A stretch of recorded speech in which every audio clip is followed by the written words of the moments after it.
So, of course, I'm dying here in the Caribbean heat, as always. Sniffly nose and whole bit. So this wire is rotten. It's just, you know, it's gotten salt water into the copper, and that's why you don't use copper wire on boats if you can avoid it. Got to have boat cable, pre-tuned boat cable, Anchor products. There's a bunch of products out there. So some jackass went and sucker-flexed this connection in there and filled the whole bottom with sealant, as though there's not going to be water going into an anchor locker. I mean, it's nothing but water down here. And so here we can't get the wire through because it's glued in place. So whoever did this, I want to go kill them. I'm sure they're like in some retirement home someplace in England. But I can just see the story now. Oh yeah, we were fighting about that. But my pappy always told me, you got to seal every deck penetration, blah, blah, blah. Not this one. Not when wiring's going through it.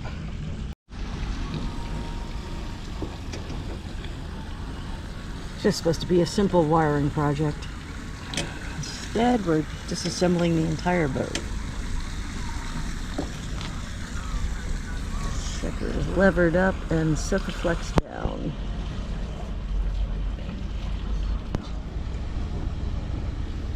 And there's the wire. Step 1 of 3,000. Success on the pulling the wire through after several drill bits. Yeah, we did finally get this. Pulled through.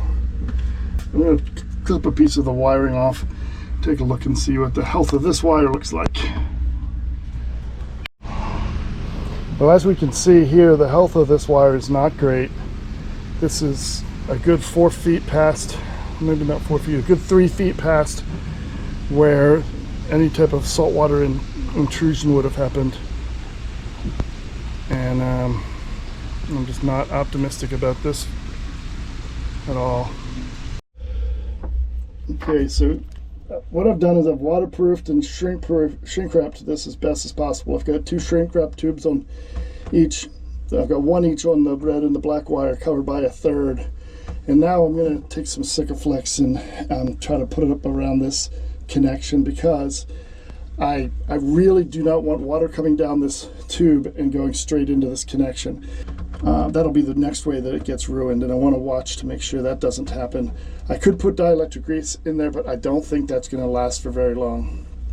So I'm going to do it the old-fashioned way. I'm just sick of this. You know, here I've got 8 volts coming through after fixing this. And I'm just at a point where I think I'm absolutely cursed when it comes to projects. So I'm going to put an LED bulb in this thing that has like a 10 to 30 watt range and see what happens. But I think that the wire is just completely screwed, going all the way back, and it just isn't providing any kind of real voltages. It may not have any power behind it either. It might also be like not able to handle any type of a draw, and that's sometimes what happens. You get like a surface voltage, but you know, if I play around with my solder joint, you know, I can bring it up to like 13 or something. At least I was before. I mean, this is going to need some more work, and I'm not in the mood right now.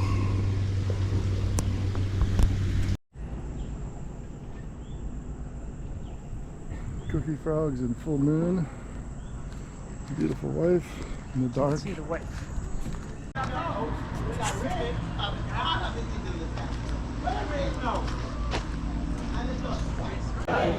Hi, sweetie. What you doing? I'm drinking a bushwhacker, baby. Bushwhackers. Those are dangerous. They are dangerous. You should only drink them in pairs. How many have you had tonight, Kevin? This is my 5th one. We're worried about Kevin. No, it's not really my 5th one. It's only your 2nd. It's my 2nd though. I'll be carrying him home. They don't make these anywhere else. This is kind of a BVI thing, and they're delicious. It's very much like an alcoholic milkshake. Very alcoholic. Chocolate and coffee milkshake. Gets you a little bit of buzz to get things going. Kevin's gonna be carried home very soon. Maybe. I think so. After all the work Wendy did today, I don't think I can bring her to take me home on her shoulders. A fireman's carry with grizzly bear is no good. No good. No good. But these are good. Oh, these are dangerous. Yeah, the newer oysters, they put gas struts on these lids if they have anything like this, and it saves you from having to hold the thing up with your head while you work in here. So this is our windlass control relay box with relatively large cables coming into it. And I did find, finally, these are the wires for the bow lights. And they've got both of them going into one run. So it should be relatively easy to pull those apart and figure out which is which. And then we'll see which light works and which ones. I'm going to try to run a secondary power supply out there to it in case this fails again. I'll save myself or whoever has to do it next time the trouble of going through all this. So I'll see what I can do, if I can fit the wires through. That's the question. Well, here's exactly what you'd expect to find. This is probably the source of my electrical problem right here. Got a screw running right through the middle of the connection on those wires. So I'll see about taking that apart and getting it re-sorted here. I may just go straight from here. I'll have to see how the wire looks. Yeah, so here's another one of my frustrations, is these deck switches. These ones are made by Lumar and they suck. The reason they suck is because they take on water, and then this happens. Just the contact just corrodes away to the point that it's useless. They also use regular copper wire, which creates its own problems. So I'm going to try going to a low Franz deck switch. We have a low Franz windlass, so I'm just going to swap it out for something different, and I'm hoping that'll solve the problem. And so we'll have to just kind of go with that and see. So the low Franz product is exactly the same as the one from Lumar, and I'm gonna see if I can't Sikaflex this around the bottom. I think that it just needs something more. It needs something more than that. I mean, the idea is that this metal ring presses down and creates the seal, but it doesn't really work on a long-term basis. Hey, Kev? Yeah? It appears that your nav lights are working.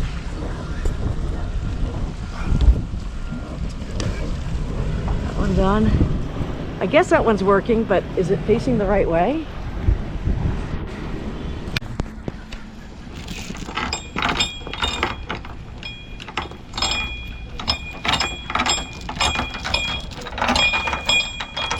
Figure those nav lights out, Kev? Yeah, nav lights are working.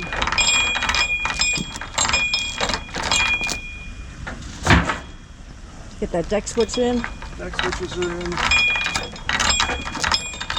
Mostly cleaned up.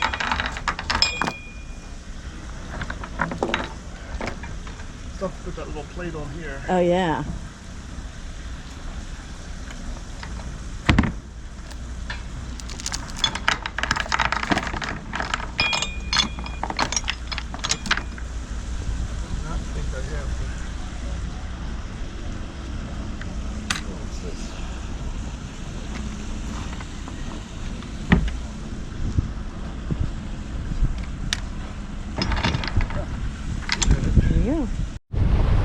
Well, we had an odd wrap in our mainsail at the very top. It just wasn't releasing out of the luff slot, so it took us a little while to figure that out and get it sorted. And it's just kind of, the boat hasn't been sailed very much this season yet, so it's still kind of got a few teething pains. But all seems to be well now. Left Nanny Key 10 minutes ago. Sir Francis Drake Channel. Up there's the Mast, Cooper Island, Peter Island, Norman Island. And we're under sail, heading for the Indians. My brother wants to do some snorkeling. This isn't good, obviously. You have your sail pulled down out of the mast, and I'm pretty frustrated right now with North Sails because we sent our sails over there, just told them fix whatever you need to fix, right? So they put this leech line cover on, and they stopped it here, and it catches on our on the swivel. It will not come out of the slot. It needs to go all the way up here, and this is a person who's used to dealing entirely with slab reefing type sails, which is what most charter boats have and the rest of it. And I'm just really pissed off. This problem didn't exist before, and now it does. What happened was it caught on the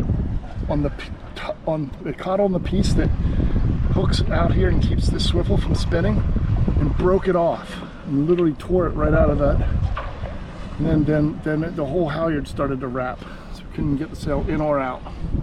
Had so much problems with swivels over the years, and it doesn't help that people run around doing dumb things with sail repair.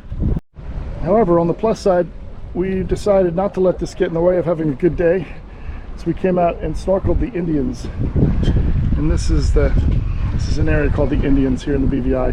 The background where that super yacht is the Bight, Norman Island. The anchorage called the Bight, and it's a wonderful location. The Pirates Bight restaurant is there, and this is some of the best snorkeling around. It's beautiful, just filled with fish. It's gorgeous. Kind of waiting for these guys to get tied up here at Scrub Island. We're gonna do Scrub Island for an evening. Mrs. Timmy's up there. So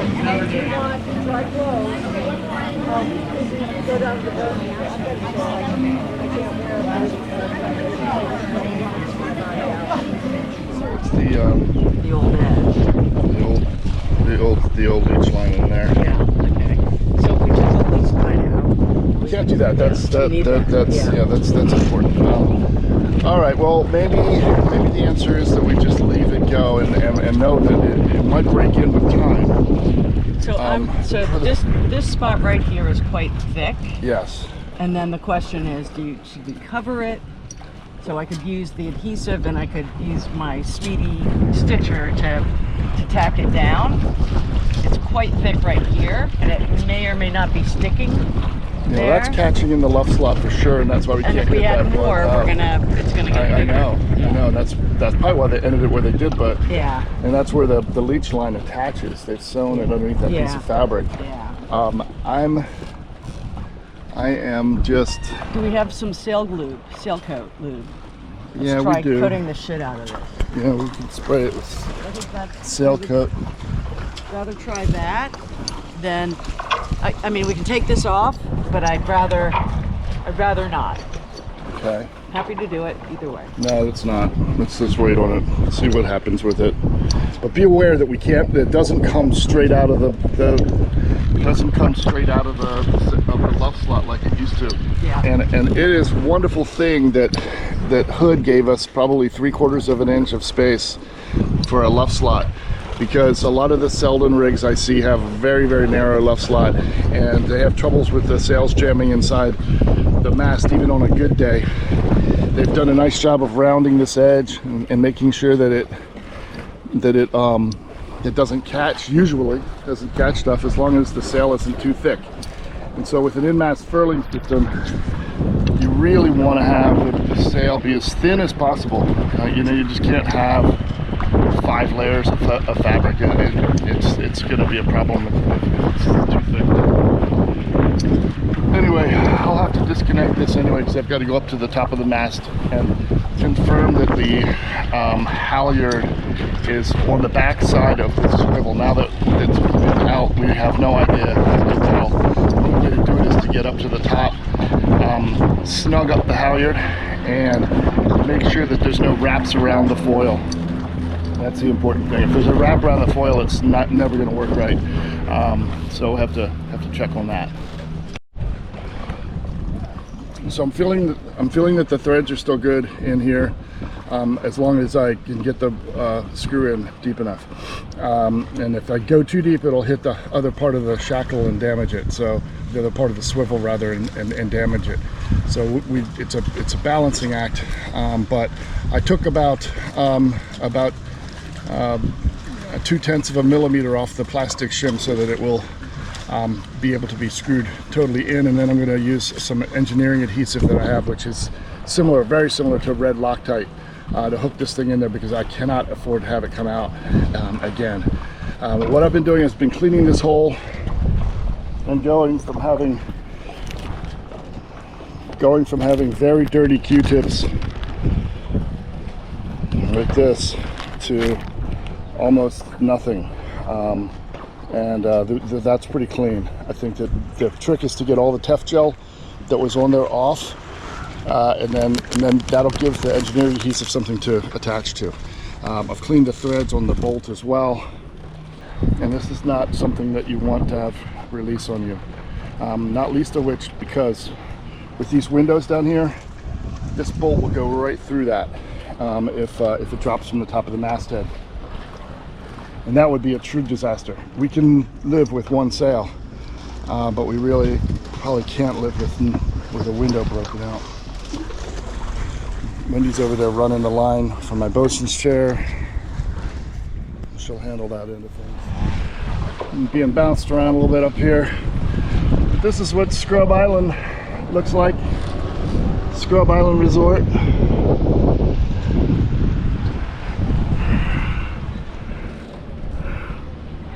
Always crazy being up on the mast. Morning at the bitter end, and there's my brother Brendan and his catamaran heading out to the channel.